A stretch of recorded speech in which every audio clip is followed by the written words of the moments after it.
We hadn't spoken much on the drive up. Not because we were angry or anything, just tired. That kind of bone-deep, soul-heavy tiredness that makes words feel like effort.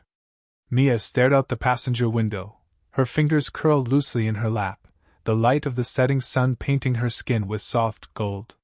She looked beautiful, even then. Especially then. There was something about seeing her outside the stress of the hospital, outside the harsh fluorescent lights and endless bleeps of machines, that softened the hard edges she wore so often. I gripped the steering wheel as the gravel road turned sharply, winding deeper into the forest. The trees thickened with every mile, crowding in like guardians keeping secrets. The GPS had given up 20 minutes ago. Now it was just us and the printed directions from the email confirmation. "Do you think this place even has Wi-Fi?" I asked, breaking the silence. Mia gave a small shrug without turning. "I hope not." Fair enough. That was kind of the point, wasn't it? To disappear for a while. To step outside our lives and just pause. Let the weight fall off, let the world forget us for a bit. When we rounded the last bend, the cabin came into view. It wasn't big. Just an old A-frame nestled into a slope of trees, with a slanted roof, dark wood siding, and a wraparound porch that overlooked a lake shrouded in mist. There were no other houses in sight, no cars, no people. The stillness was so complete, I could hear the crunch of gravel under the tires as I rolled to a stop beside a stack of neatly chopped firewood. Mia finally spoke. "Wow. Yeah," I said, exhaling. "Looks like the pictures lied." She looked at me, confused. "They didn't do it justice." That got a smile out of her, small but real. She reached for the door handle. "Come on. Let's see if it's as pretty inside." We stepped out of the car and the forest swallowed us in quiet. A hush so deep it felt like we'd entered another world. A place where time didn't matter. Inside, the cabin was warm, even without heat. Sunlight filtered through tall windows, casting long golden stripes across the wooden floor. A stone fireplace dominated one wall, flanked by tall bookshelves and leather armchairs that looked older than either of us. The kitchen was rustic but charming, porcelain sink, heavy iron pans, little touches like bundles of dried herbs hanging from hooks and a tin of matches beside the stove.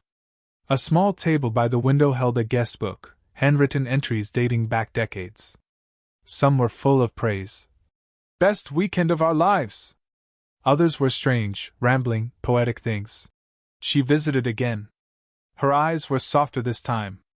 I closed the book. Mia wandered through the living room and found the door to the back deck. "There's a hot tub," she said, smiling now with her whole face. "And towels. Like really nice ones." "Well," I said, setting our bags down, "guess we're staying." That night, after a dinner of wine and reheated pasta from the cooler, we sat on the porch with a blanket draped over our legs, listening to the lake lap softly against the shore. "This was a good idea," Mia murmured, her voice low. I turned to her. "You think?" She nodded, resting her head on my shoulder. "I feel like we left something behind. Something heavy." I didn't say anything. Just reached for her hand and held it, fingers interlacing. The cabin creaked faintly in the night breeze, and I had the strange thought that maybe she was right. Maybe we had left something behind. And maybe, just maybe, we were about to find something even better in its place. The morning came slow and sweet. I woke to the scent of pine drifting in through a cracked window, the rustle of leaves, and the faint shifting of Mia beside me. The light through the curtains was soft and dappled, as though the trees outside filtered it just for us. Mia was still curled under the heavy knit blanket, one bare leg tangled in the sheets, her breathing slow and deep. For a while I just watched her. She looked younger here, unburdened. There were always creases on her forehead at home, lines carved by worry, exhaustion, pressure, but here, she seemed smooth, calm, untouched by the world. I slipped out of bed quietly, padded across the creaking floor, and started a pot of coffee on the old gas stove. It hissed and clicked to life, and soon the scent of brewing beans joined the morning air. There was a kind of rhythm to it, fire, warmth, the slight breeze coming in off the lake. No alarms. No deadlines. Mia wandered into the kitchen a few minutes later, hair a mess, one of my old t-shirts hanging off her shoulder. She rubbed her eyes and gave me a sleepy smile. This is the first time in months I haven't woken up panicking that I overslept. You didn't, I said, handing her a mug. Time doesn't live here. She grinned around the rim as she sipped. Maybe we shouldn't either. We spent the day slowly, like the world outside didn't exist. Breakfast was eggs and toast. Then we took a walk down to the lake. The water was glassy and still, reflecting the towering pines like a mirror. A small dock stretched out into it, sun-warmed and weathered. We lay on our backs, side by side, staring at the sky. I miss this, she said softly. The lake? No, she said, turning her head to me. You. Us. I reached for her hand, the dock creaking gently beneath us. Me too. She rolled toward me then, propped herself on one elbow, and kissed me. There was no hurry in it, just familiarity, softness, and something deep that had gone dormant under the weight of too much life. Later, we wandered the woods. The trails behind the cabin were mostly overgrown but easy to follow. Birds darted through the underbrush. We saw deer prints in the mud, and once, the white flash of a rabbit disappearing into the ferns. We found a clearing with a ring of old stones and moss-covered logs. Mia sat on one and looked around with a strange, thoughtful expression. Feels like this place has stories, she said. Yeah, I said. Old ones? When we returned to the cabin, the sun was low. We made dinner together, pasta and garlic bread from the supplies we brought. A bottle of red wine cracked open as the sky shifted to amber. Afterward, we slipped into the hot tub behind the cabin. Steam rose around us, the air cool against our faces. Mia leaned back, eyes closed, a smile tugging at the corners of her lips. This feels unreal, she said. It's exactly what we needed. She opened her eyes. You think we'll go back the same? I thought about that. About the way we'd stop talking late at night. The way we'd move through our days like ghosts in our own home. The stress that carved itself into her like a second skeleton. No, I said honestly. I hope not. We sat in silence, wrapped in steam and starlight, the forest watching us with old, quiet eyes. Then we went inside. And on the front porch, lying on the welcome mat like it had always been there, was a small bundle of pine needles tied with twine. I froze at the threshold. Mia, just behind me and wrapped in a towel, tilted her head at the small bundle. Did you leave that there earlier? No, I said quietly. Did you? She stepped around me, kneeling beside the mat. The bundle was delicate, pine needles bundled tight, bound in a perfect cross with what looked like natural fiber. Almost like hair. Mia studied it without touching. Weird. It looks handmade. Like a little charm or something. I crouched beside her. Could have blown in from the woods? Mia glanced around. The wind had died completely. Not a single needle stirred. It's too neat. Too intentional. I didn't want to admit the goosebumps rising on my arms. Maybe a forest fairy left it. She smirked and handed it to me. Then I guess it's a gift. I turned it over in my hand. It didn't feel threatening, just odd. And old somehow, like it had been waiting for someone to find it. That night, we placed the bundle on the bookshelf near the fireplace. Neither of us said it out loud, but something in us agreed, we wouldn't throw it away. We made tea and curled up on the couch with a blanket, watching the fire crackle and dance. It was peaceful again, but underneath the warmth was a new tension, thin, barely perceptible, like a string pulled too tight. Before bed, I stepped outside one last time, just to breathe the night air. The woods felt alive. Not with danger, but with presence. The way a church feels when it's empty but not alone. Like someone had just stepped out of sight. The wind stirred through the trees. Something whispered. I turned too quickly. My heart jumped. Nothing there. Just trees. Stars. Still. The next morning, we found the second one. It was sitting on the windowsill of the kitchen, perfectly balanced. This time the pine bundle had a small stone tied into its center. Mia spotted it as she reached for the coffee grinder. She held it up to the light, turning it in her fingers. Okay, this is starting to feel like a pattern. Do you think someone's messing with us? She frowned, thinking. But who? There's no one around. We haven't seen another soul since we got here. I don't know. But I don't like that someone's getting close enough to leave things at our window. Still, the object itself wasn't frightening. It was odd, yes, but not malevolent. We kept both bundles. That day, we explored deeper into the woods. Not to run from it, but to try and understand. The forest was dense, layered with moss and shadows, quiet in a way that felt watchful. Birds chirped, but only occasionally. Every now and then we'd catch movement in the corner of our eyes, something slipping behind a tree, or a rustle just beyond sight. Eventually, we stumbled onto something that made Mia stop in her tracks. A circle of stones. Larger than the clearing from before. About 10 feet wide, mossy and weathered, but still clearly placed with intention. In the center stood a single post, just a rough-hewn wooden stake, about waist height, leaning slightly with age. And resting atop it was a carved wooden figure. Small. Human-shaped. Arms outstretched. No face. We stood there for a long moment. Not speaking. Not moving. Mia finally broke the silence. This wasn't here yesterday. No, I said. It wasn't. We circled it slowly, giving the figure a wide berth. There were no markings. No names. Just that blank, smooth face turned upward. Mia knelt to examine the base of the post. It's old. But not ancient. Maybe a few years. Is it art? A shrine? She looked up at me.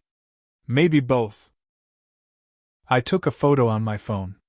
The screen glitched briefly after I snapped it, just a flicker, but enough to make me hesitate. We left it alone. And we didn't talk much on the walk back. That night, the air in the cabin felt denser. Like the walls were listening.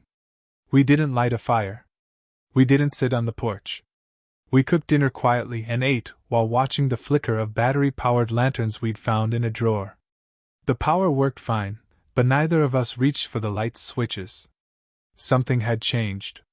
The bundle on the bookshelf now looked more significant, like it belonged to something larger. The new one with the stones sat beside it, forming a small altar of strange intent. After dinner, Mia curled up in one of the armchairs with a blanket pulled to her chin. She hadn't said much since we got back from the woods. Her silence wasn't angry or cold, it was thoughtful. Focused. I sat on the floor beside her, watching the shadows crawl across the ceiling. I've been thinking, she finally said, voice low. Yeah? What if they're not warnings? I looked up at her. What if they're invitations? My heart beat a little faster.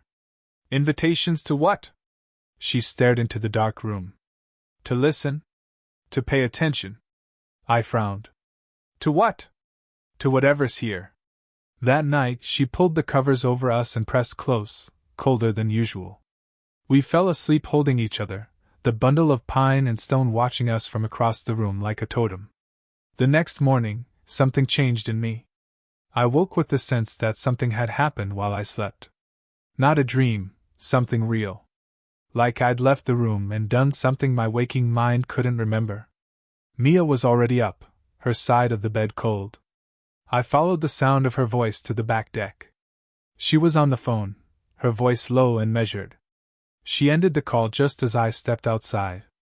Everything okay? She hesitated. That was the hospital. They wanted to confirm I'd be back for my shift next Monday. Did you tell them yes? I told them I'd think about it. I nodded slowly. You're not ready to leave. She didn't answer right away. Do you feel it too? That something's keeping us here? Yes, I said. But I don't know if that's good or bad. We stood in silence, watching mist curl along the edge of the trees. When we turned to go back inside, there was another bundle on the porch steps. This one was different. It wasn't made of pine needles. It was a braid of hair, long, silvery, wrapped with a thin strip of red cloth. We stared at it for a long time. Neither of us reached for it. Eventually, Mia said, "We need to go back to that shrine." It felt like the right thing to do. Like a door had been left open and we were being asked to walk through it. We packed a bag, water, flashlights, snacks, just in case. As we stepped into the woods, the air seemed to lean in around us. Not threatening. Just alert. It took longer to find the clearing this time. The trail felt different. As if the forest itself had shifted while we were away. Trees that were familiar were now slightly off, tilted at strange angles, their bark marked with deep gouges or symbols we hadn't noticed before. When we finally emerged into the clearing, the shrine had changed. The circle of stones remained, but now there were bundles laid all around it. Pine. Hair. Feathers. Twine. Some fresh. Some old. And the faceless figure on the post now had a single, small stone tied to its neck. The same kind as the bundle left on our windowsill. Mia stepped forward, her breath catching. She knelt beside one of the older bundles and touched it gently, reverently. "I think this is a place of offering," she said. "To who? I don't know. But it's been happening for a long time. We didn't leave anything that day. But we returned to the cabin with a strange new feeling in our chests, not fear. Not peace. Something else. Ah." The sun was already dipping low when we made it back to the cabin. Shadows stretched long across the floorboards, the light golden and deep, catching dust motes that floated like tiny spirits in the stillness. I stood at the threshold, hand on the doorframe, looking inside like it was a place I'd never been before. Something about it had changed. Or maybe we had. We didn't talk for a while. Mia unpacked the bag in the kitchen with careful, practiced movements. I lit a few candles instead of turning on the lights. It wasn't that we were scared. The cabin didn't feel hostile, and neither did the forest. But the electricity felt wrong now. Too artificial. Too loud. As the last light faded behind the mountains, Mia brought the old journal down from the shelf above the fireplace. We hadn't touched it since our first night. She opened to a random page and read silently. Then she passed it to me and pointed. I read aloud. "It is not punishment. It is remembrance. When I leave something of myself, she answers in kind. When I show fear, she waits. When I show love, she listens." I looked at Mia. "She's real," she whispered. There was no need to ask who she was. The girl in the woods? The presence we felt? The thing behind the bundles, the stone, the braid of hair? It didn't matter. Whatever it wasn't a ghost or a monster. It was older than that. Deeper. A watcher. A keeper. Something sacred, maybe. "I think we should leave her something," Mia said quietly. That night, we gathered a few items, one of Mia's favorite bracelets, a pine cone we'd found by the lake, and a photo of the two of us taken on the dock our first day here. Mia placed the items in a small wooden bowl and whispered something over them. Then, before bed, she set the bowl on the porch railing. And we slept deeply, without dreams. We woke to music. Not from the speaker, not from a phone. It was faint, distant, floating in from the trees like the echo of a lullaby carried by wind. I sat up in bed, blinking. The room was golden with morning light, the music just barely audible over the creak of the floorboards as Mia crossed to the window. She looked out, then turned to me. "Come here." I joined her, and together we looked into the woods. The shrine had changed again. Somehow, impossibly, it had moved. It was now closer, just beyond the edge of the tree line. The wooden post. The bundles. The circle of stones. All of it. I felt a chill rise through my spine. "How?" I breathed. "I don't know," she said. "But I don't think it's a threat." We dressed quickly and walked out to the edge of the woods. The shrine was just as we'd left it, only closer. The items we'd left in the bowl had been placed carefully inside the stone circle. The photo sat upright against the post. The bracelet was wrapped delicately around a carved branch. And now the faceless wooden figure wore a thin crown made of woven grass. She accepted it, Mia whispered. We stood in reverent silence. Then I noticed something new. A trail. Narrow. Overgrown. But deliberate. Leading away from the shrine and deeper into the woods. It hadn't been there before. Without speaking, Mia took my hand. And we followed it. The forest swallowed us whole. The trail wove between trees older than memory, their trunks gnarled and split, their limbs high and silent. Moss covered everything. The air was thick with the scent of wet earth and something sweet, honeysuckle, maybe, or wild violet. We walked for what felt like hours. The sun above dappled through branches but never quite broke through. Time lost meaning. Then we saw it. A cottage. Not a ruin. Not a replica. A real, working cottage, built of stone and timber, nestled against a ridge, its roof blanketed with moss. Smoke curled from the chimney. A small wooden fence surrounded a garden of herbs, overgrown but tended. It felt like we'd stepped out of the world and into a dream. Mia clutched my hand tighter. Is this hers? I didn't answer. I couldn't.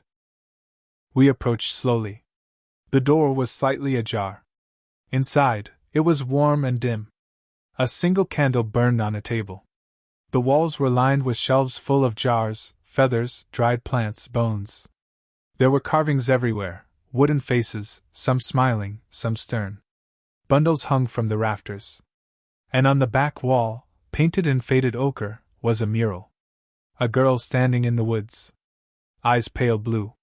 No mouth. Trees around her bending in supplication. At her feet, bundles. Offerings. Behind her, shadows. Mia stepped toward it.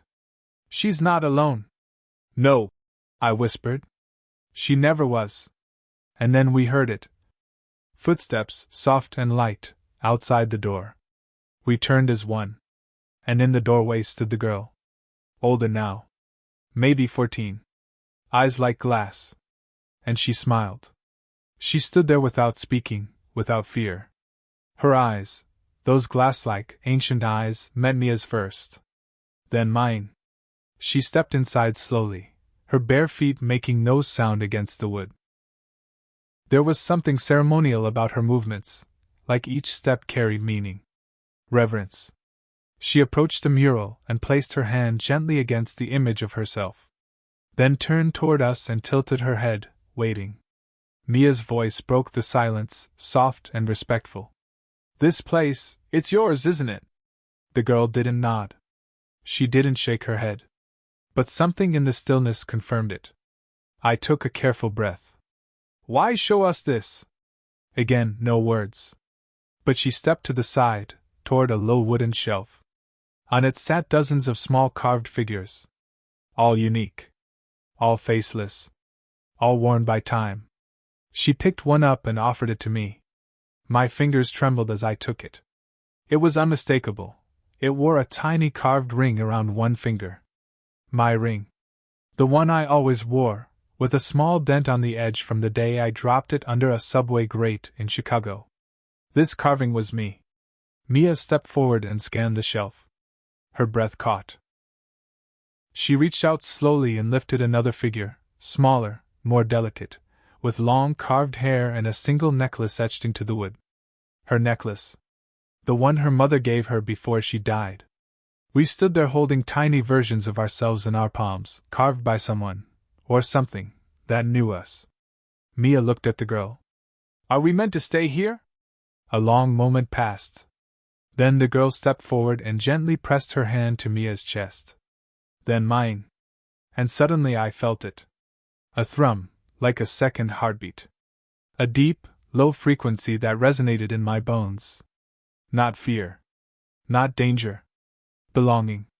We spent the rest of the day in the cottage. We didn't speak much. The girl didn't either, though occasionally she hummed under her breath, a high, drifting sound like wind through reeds. She showed us around in silence. There was a loft above the main room, its floor made of woven branches. A bed sat there, made of dried grasses and fur pelts. The window above it had no glass, but the wind through it carried warmth, not cold. A trapdoor in the back opened to a root cellar filled with jars, preserved fruits, pickled roots, dark soil-stained bottles with wax seals. And carved into the stone wall at the back was a symbol, a spiral enclosed by leaves. I traced it with my fingers. "This is her mark." Mia nodded. "A signature." We didn't ask where the girl had come from, or how long she'd been here. The forest, the cottage, the shrine, they were her. She wasn't a visitor. She was the spirit of the place itself. And somehow, we had been invited in. When the light began to fade, she handed us something wrapped in linen. Inside were more bundles, pine, feathers, bits of colored thread, a small wooden bead. We looked at her, and for the first time, she spoke. Just one word. "Home." Then she stepped back and disappeared into the trees like a wisp of smoke. We returned to the cabin as twilight bled across the sky. We didn't talk. Not because there wasn't anything to say, but because the silence had become sacred. When we stepped onto the porch, we saw the candle was already lit inside. A soft glow spilled from the windows, like the house had been waiting for us. The bundles she gave us were placed gently on the mantel. The air inside felt warm, alive. The fireplace crackled without us lighting it. The kettle steamed on the stove, though we hadn't touched it. And on the windowsill, a new figure waited. A carved tree, with roots wrapped around two small figures standing side by side. We didn't need to guess what it meant. This wasn't just a retreat. It was a threshold. And we had crossed it. Mia took my hand and led me to the bed. We made love slowly, like the first time. The windows open. The fire whispering. The forest holding us. And outside, beneath the stars, the girl watched from the trees. Not a stranger. Not a ghost. A witness. The next morning, everything felt clearer. The air was crisp but not cold, touched by early autumn, the kind that carries wood smoke and change. Mia was still asleep, her back warm against mine. I lay there for a long time, staring at the ceiling beams and listening to the forest breathe. That's what it sounded like now, not silence, but breath. Alive. Rhythmic. When I got up, I found fresh flowers on the porch. They weren't store-bought or tied with ribbon, just a bundle of wild violets and fern, carefully wrapped in woven grass and tucked into the railing. The petals were dewy, fresh as if they'd just been picked. I brought them inside, placed them in a cup of water, and set them beside the wood carving on the windowsill.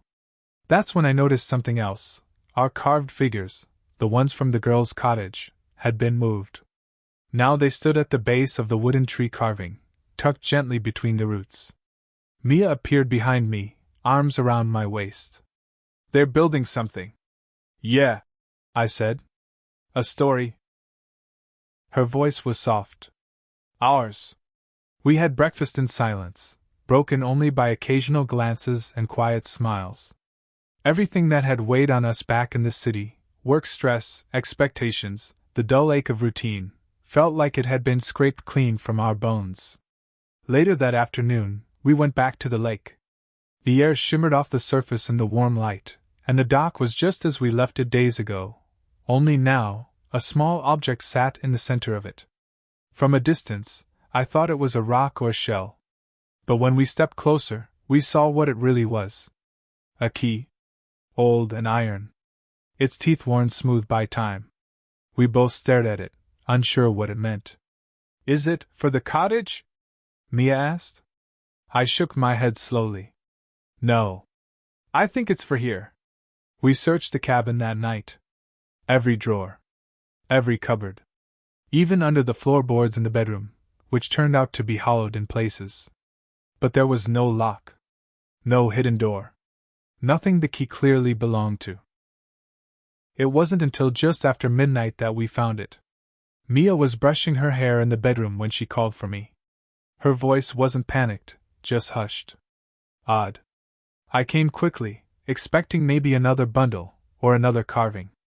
but she was standing beside the old bookshelf near the fireplace, her hand resting on the top shelf. "There's a seam," she said. "In the wood." I ran my fingers along it. A barely perceptible groove, maybe 2 feet long. Mia took the iron key and gently pressed it against one end. A click. The panel popped open. Inside was a narrow compartment, dark and velvet-lined. Nestled in the center was a leather-bound book, older than the guest book, older than the journal. Its spine was cracked. Its cover etched with the same spiral and leaf symbol from the cellar wall in the girl's cottage. We placed it on the table and opened it carefully. Inside were pages filled with delicate, looping handwriting. Not in English. Not in any language I recognized. But the illustrations, those told their own story. We turned pages slowly, reverently. A tree with roots stretching deep into the earth. Beneath it, small figures bowed in a circle. A child with white hair, standing at the center of a clearing, arms open. A cabin. Then a second one. Then both glowing with soft, golden light. 2 people walking hand in hand through a forest where the trees watched. A final image stopped us cold. 2 figures, one male, one female, kneeling in a circle of stones, hands extended. Above them, the girl. And in the sky, a spiral of stars. Mia whispered, "This place, it's sacred." We didn't speak for the rest of the night. There was nothing left to say. The next day was the warmest yet. The wind carried the scent of earth and lake water and something fainter, ash, maybe, or cedar smoke. The sky was clear, and sunlight streamed through the trees in golden shafts that gave the forest an almost surreal, cathedral-like glow. We stayed near the cabin that morning, still digesting what we'd seen in the book. Mia sat on the porch steps with a cup of tea, the illustrated journal on her lap. She'd begun sketching, quick pencil lines of trees, faces, carvings. Her hand moved slowly, as though she was trying to draw from memory something older than herself. "She chose us," she said, not looking up. I stood by the railing, staring into the trees. "I know. What do we do now?" "We listen." We didn't hear the girl that day. But we saw her handiwork everywhere. A line of stones placed along the trail near the lake. A bird's nest left on the porch, holding 2 glass marbles that hadn't been there before. A strand of Mia's hair braided into a reed and tied to the handle of the axe out by the woodpile. These weren't warnings. These were threads. Markers in the pattern of something larger. That night, we lit every candle in the cabin. We didn't use the fireplace. We didn't turn on the lamps. We let the room flicker and breathe with us. And when we finally slept, our dreams were full of running water and branches opening like doors. We dreamed of roots wrapping around our feet not to trap us, but to hold us. We dreamed of home. Sometime near dawn, I woke to the sound of humming. I sat up, heart beating fast. The humming was faint, just above a whisper, melodic in a way that didn't follow any tune I knew. I slipped out of bed, careful not to wake Mia, and crept to the front door. The porch was bathed in silver moonlight. At the edge of the steps sat the girl. She was older again, maybe 16 now. Her hair still pale, her dress the same, but her presence heavier. Like the forest was growing through her. She looked at me with those glassy eyes and tilted her head. I stepped outside. She didn't speak. Just reached out and placed something in my hand. A seed. Small. Dark brown. Smooth. Wrapped in a single petal that shimmered like it was made of frost. I looked up at her. "What is this?" She touched her chest. Then mine. Then pointed to the ground. I understood. "Plant it." She smiled. Just once. A soft, sad curve of her lips. Then she stood and disappeared into the woods, her bare feet soundless on the earth. I stayed there for a long time, staring at the seed. It felt heavy in my hand, not in weight, but in meaning. I didn't wake Mia. I went out into the clearing behind the cabin and planted it under the light of the rising sun. The days that followed passed in a kind of dreamlike rhythm. We no longer marked time by meals or hours. The forest told us what we needed to know: when to rest, when to listen, when to give. The bundles stopped appearing. Instead, the trees began to change. They leaned more toward the cabin, their branches reaching over the roof like sheltering arms. The grass grew greener around the steps. Mushrooms sprang up in the shape of a crescent moon behind the woodpile. We found fresh water lilies floating in the lake each morning, though we never saw them appear. One afternoon, we walked to the old shrine in the forest. It had shifted again, back to its original place, deep among the pines. But this time, something new stood at its center. Another carving. Not of us. Of her. The girl. Standing with her hands open, palms up, and in each palm, a seed. At her feet, a ring of wooden figures surrounded her. Some old. Some new. We recognized the two newest ones immediately. Ours. Mia crouched in front of the shrine, fingers lightly brushing the wooden carving of the girl. "She's still watching," she whispered. "But I think she's letting go, too." I stood just behind her, the forest breathing around us. Maybe this was never about being tested. Maybe it was about being trusted. The figure of the girl looked different from the others, subtler in detail, her hair flowing like bark, arms thin but strong. And in her cupped palms, the two seeds looked carved but felt more. Almost warm, like they pulsed faintly with life. Mia looked around the circle. "These figures, they're people. Others like us. People who found this place," I said. "People who stayed." We didn't speak for a while after that. The wind stirred through the pines and brought with it the faintest scent of honeysuckle and moss, earthy and sweet. The forest didn't feel mysterious anymore. It felt like a home we had always belonged to but forgotten. As we turned to leave, I glanced back at the shrine one last time. One of the older carvings had shifted. Its head tilted toward ours. That night we didn't sleep. We stayed wrapped in blankets on the porch, watching the stars emerge through the canopy. There was a silence between us that wasn't empty. It was full of understanding, of connection, of choice. "This was supposed to be temporary," Mia said softly. "I know. And now it feels like it's always been waiting. For us?" She nodded slowly. "For someone who'd stay. Someone who'd remember."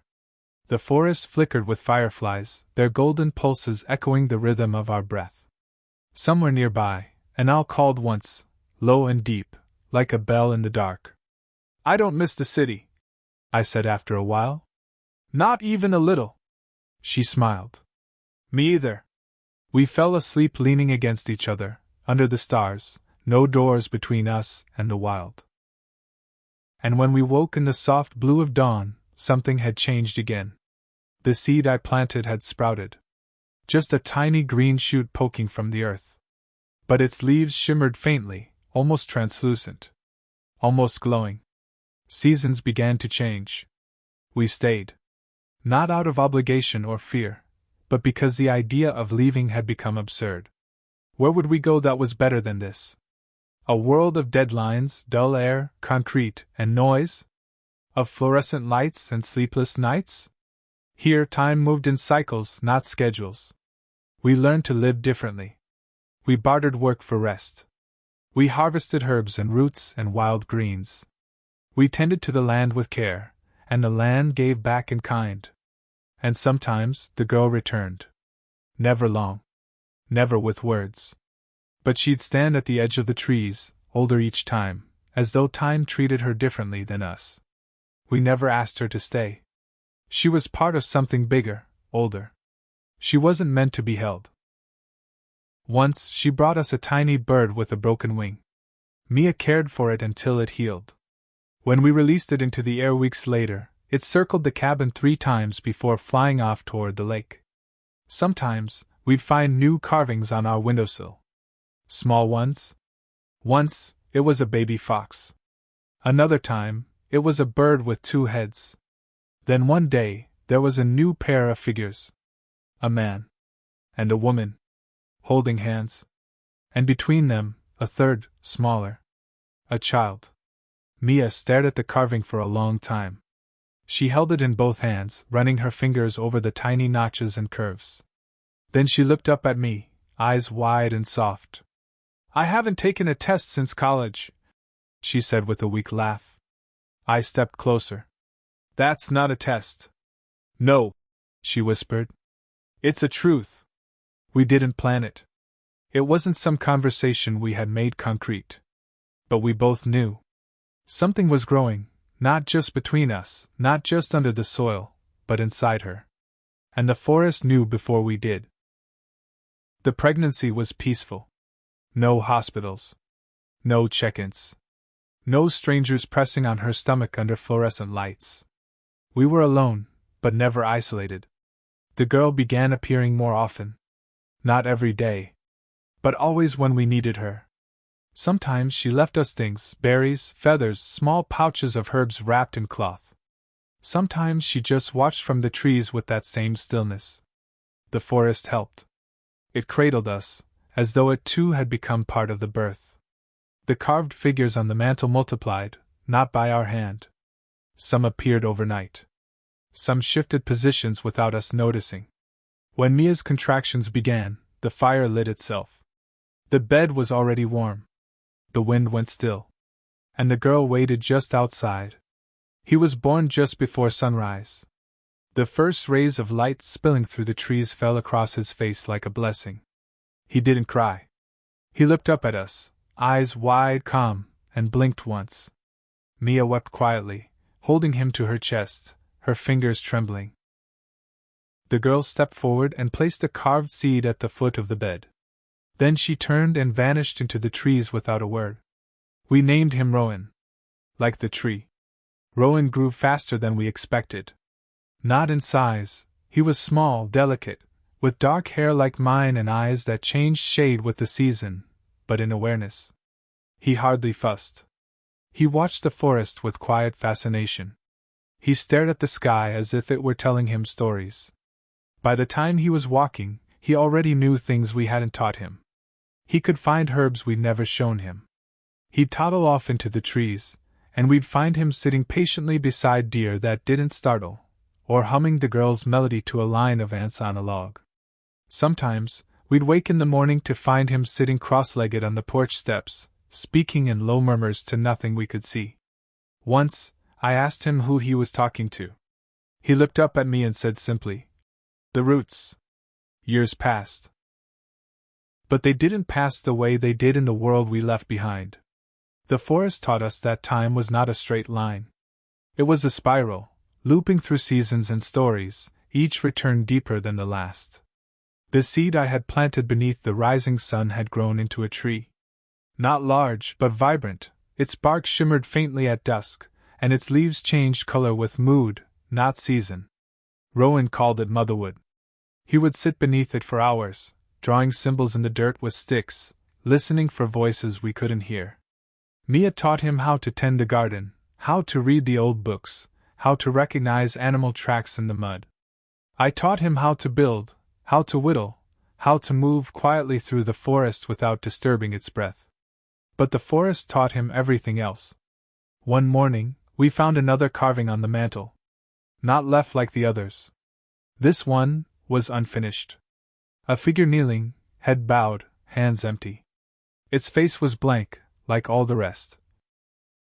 But this time it felt like it was waiting for us. Mia picked it up and stared at it for a long time. "I think she's asking something," she said. "A choice? A return." We didn't know what that meant. Not yet. But that night Mia dreamt of the girl again. Older. Not a girl anymore, but a woman with long pale hair, draped in vines, her body part wood, part earth, her eyes still glassy but filled with sorrow. She didn't speak. She just held out her hands. Empty. Waiting. That week, the forest grew quiet.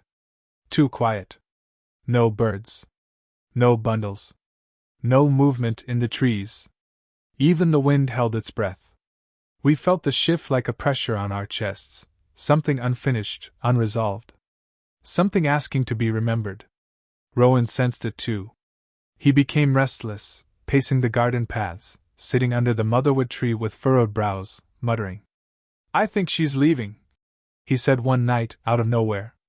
Mia and I looked at each other. "Why?" I asked. "Because her time is done." Mia knelt in front of him. "And what about us?" He looked at her with calm, ancient eyes. "She wants to give it to us." "The forest?" I asked. He nodded. "All of it." It rained that night. A soft, endless rain that fell like a blessing and a farewell. We sat in silence, watching it beat on the windows, watching the forest shimmer under the silver sky. In the morning, we returned to the cottage, the one we'd found so long ago. It hadn't changed. But this time, it felt empty. The jars were gone. The bundles were gone. Only the mural remained. But the girl in the mural was no longer standing alone. 2 new figures had been added. Mia. And me. Kneeling at her side, hands open. And between us, Rowan. He wasn't drawn as a child. He was tall. Rooted.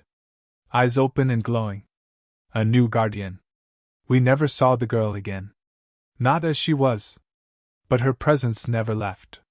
We felt her in the wind through the branches. We heard her in the creak of the trees at night. We saw her in the way the motherwood tree bent toward Rowan when he passed. He grew into the forest the way sunlight grows into morning, slowly, invisibly, until you realize it's always been there. He carved new figures. He tended the shrine. He listened to the roots.